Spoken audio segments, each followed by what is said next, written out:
Well, we got the news that pretty much everyone expected here with Super Tuesday coming up tomorrow. I'll talk about that in a second. Trump very likely to win. I'm guessing every single state. Haven't really looked at the polls in terms of Super Tuesday.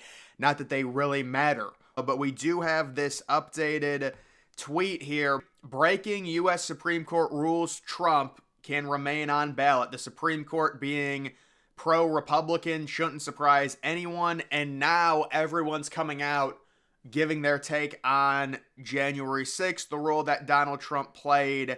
And I guess they were trying to remove Trump from ballots, Republican primary ballots. Not that that even matters, right? What matters is the presidential ones with Colorado, although you would expect Colorado to go Democrat no matter what. It would be kind of funny if they removed Trump from the general election ballot in Colorado and he still won, because I think, it's very likely that Trump, if he wins the election, at this point, I would say he's about a 20-point favorite over Biden, depending on what general election odds you look at. How hilarious would it be if they banned him in Maine and Colorado from the general ballot and he still won and got possibly over 300 electoral votes? But of course, this was a manipulation of the 14th Amendment. The 14th Amendment was put into place for something different, and they were unilaterally trying to use the 14th Amendment as a way to get Trump off of the ballot.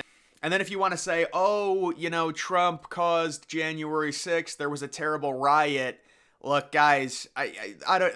Let me just explain this, and people are going to have their own opinions. If you hate Trump, you think he's Hitler, you're probably not going to be changed, whatever. When you look at January 6th, if Donald Trump, and I've said this so many times, was this terrible, no-good fascist, then why did he tweet out a video during this so-called horrible riot that a lot of people still think it's worse than 9/11. I'm not even kidding. People will say, listen, this because of the political scale, they say it's worse than 9/11. Why would Donald Trump, during this riot, when technically people were entering the Capitol, and how about the recent swing that they've done after the videos came out showing people being led into the Capitol? Oh, that's just to control the crowd. That's why they're doing it. Yeah, because that's really, they're just doing it to control a crowd. That's the new excuse that they're trying to come up with, because the videos are now out showing where people get led into the Capitol, and they're saying they're just trying to, they have to, it's riot control. Let them do what they want. Of course, that's ridiculous. Under no circumstance do you let so-called, what many Democrats have called terrorists, right? These Trump supporters from entering the Capitol. They wanted it as bad as possible, so they let them in. It makes it better politically. This is the Adolf Hitler Reichstag fire. Blame it on communists. It gives you a reason to do certain things. Like, this was the reason Donald Trump really lost his First Amendment right, although liberals will argue you don't have a First Amendment right on social media. That's why they're so angry that Elon Musk took that over. But that's why Donald Trump lost his Twitter privileges, which is so important nowadays with just how big social media is, especially amongst young people, reaching them. And they used this as an excuse to ban Donald Trump on many. So how about Facebook, I believe, as well? They banned him on. It was kind of like calculated. They all did it at the exact same time. And they're like, we're not trying to silence Donald Trump. He's just a big, bad fascist. Yes, look at January 6th. It's a bunch of idiot Trump supporters who get led into the Capitol. I'm not trying to downplay it because, look, it wasn't good. I'm not saying it was good. But the context of it, making it out to be this horrible thing, and then saying Trump is this terrible fascist who wanted some type of revolution, when Trump comes out in a Twitter video and says during it, be peaceful and go home. And then you have people on video, Trump supporters inside the Capitol, saying, our president told us to go home, we need to leave. Why would Trump do that if what he wanted was a takeover of the U.S. Capitol?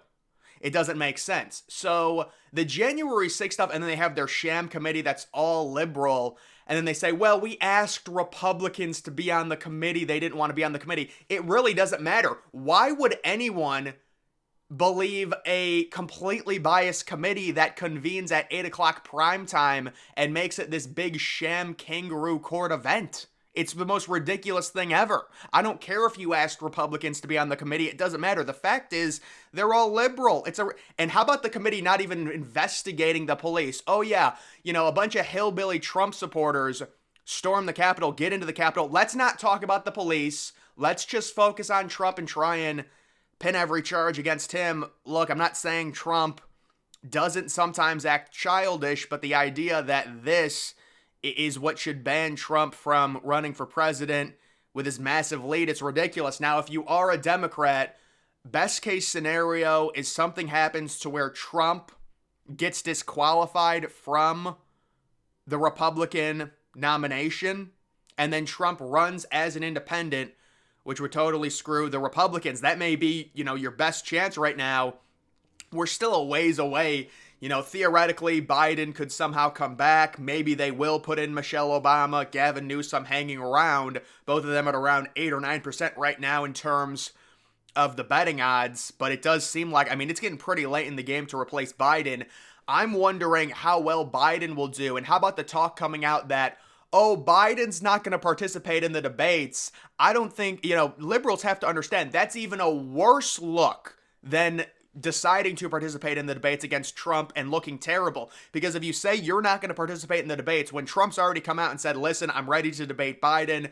He didn't do the Republican debates because it was bad strategy. And by the way, I wanted Trump to do the Republican debates. I think it's valuable information for voters, even with Trump up by so much. But if I was in the same position as Trump, I wouldn't even be doing the debates either. Actually, I probably would just because I like talking, but it just, in terms of political strategy, if I was a political strategist for Trump, there's no way you go out and you do a debate like that. And this is, to me, that whole dynamic is so crazy. That's how far the Republican Party has swung to be anti-establishment, to where the anti-establishment candidate is saying, no, I don't have to debate the establishment candidates like Nikki Haley because I'm up by so much, because I'm loved so heavily within the Republican Party. It doesn't matter if I debate or not. Normally, it's the other way around. You've got the anti-establishment candidate trying to push up, trying to get 10, 20, 30% of the vote, and challenging the establishment, and the establishment saying, no, I'm not debating you, I don't need to. But it's the other way around. So the dynamics within the Republican Party are very interesting. But in general, when it comes to Trump, we all knew he was going to be on these ballots. Like with Colorado and Maine, Maine is a swing state. It's got a few electoral votes. It's important. But this is just for the Republican primary. And of course, the pro-Republican Supreme Court is going to rule in favor of Trump being on the ballot. And you have Super Tuesday coming up. How about Nikki Haley winning the District of Columbia and getting some delegates? We all know what Nikki Haley is doing. She is hoping something happens to Trump in terms of his legal situation, and then she can swoop in because she'll have the second most delegates and be the Republican candidate to, or the Republican, win the Republican nomination. I can throw up some polls on Super Tuesday states. People are asking me to live stream. I don't know about that, guys. It's kind of a waste. I might live stream, I don't know, but there are a lot of states, but I think Trump's probably going to win every single one of them. He's up by so much in every state at this point, and it's been like that pretty much ever since DeSantis and Ramaswamy dropped out, and it became Trump versus Haley, which they wanted. They wanted to condense the field, although I'm sure they wanted Vivek to stay in because he was probably taking 3 or 4% from Trump. Either way, it's all anecdotal. It doesn't matter. Trump has such a, dominant lead right now. There would have to be some type of extracurricular situation to come out that would swing it. Otherwise, Trump for sure is going to be the nominee no matter what.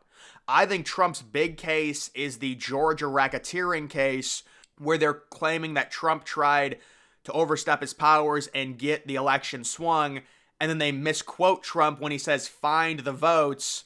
No, what Trump means is because votes were coming in late, there's supposed to be more votes for Trump. He wasn't saying make up votes. They completely misquote that and say, Trump's anti-democracy. He was saying to make up the extra votes. That was completely out of context, but that's exactly what they do, and that's why everyone, a lot of young people in the mainstream media, believe it hook, line, and sinker, just like a mouse on a trap.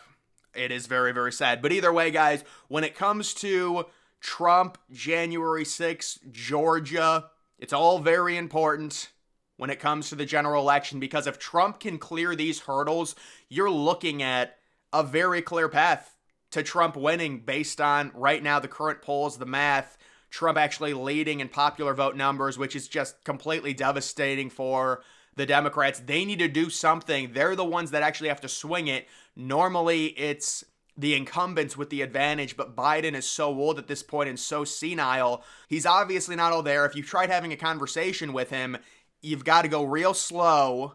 You've got to talk very delicately.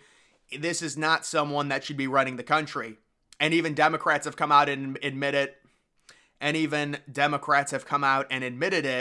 But they're stuck between a rock and a hard place. You also have to factor in the Kamala Harris problem, where Kamala Harris never should have been the vice president in the first place. That was done to appease the minority rule now here in the year 2020. If you've got an old white dude and you're the Democratic Party, you damn well better have a minority female. And Kamala Harris was the person. Remember, Kamala Harris got crushed in the debates back in 2020. None of the Democratic voters liked her, and she was able to not even weasel her way. They picked her to balance the ticket completely. Again, if you've got an old white male and you're the Democrats, you damn well better have a minority female to balance it out. And now the idea is if you push Gavin Newsom above Kamala Harris, you're just as bad as the Republicans. You're going to push a straight white male over a minority female when the minority female is already the VP. Wow. See how they're twisting themselves straight up into a pretzel because they're trying to appease this weird, like, social construct code where they have to have a minority in a certain role, and it might actually cost them the entire election. So they really can't do it. They can't push Newsom up, even though Newsom, I mean, the guy can talk. You're sure he's a snake oil salesman, but I mean, him debating Trump, if I was a Democrat, I would feel a lot more confident, obviously. But either way, guys, that is just the current dynamics within this election. That's going to do it for this video. Make sure you follow me on X. Link to that's always in the description.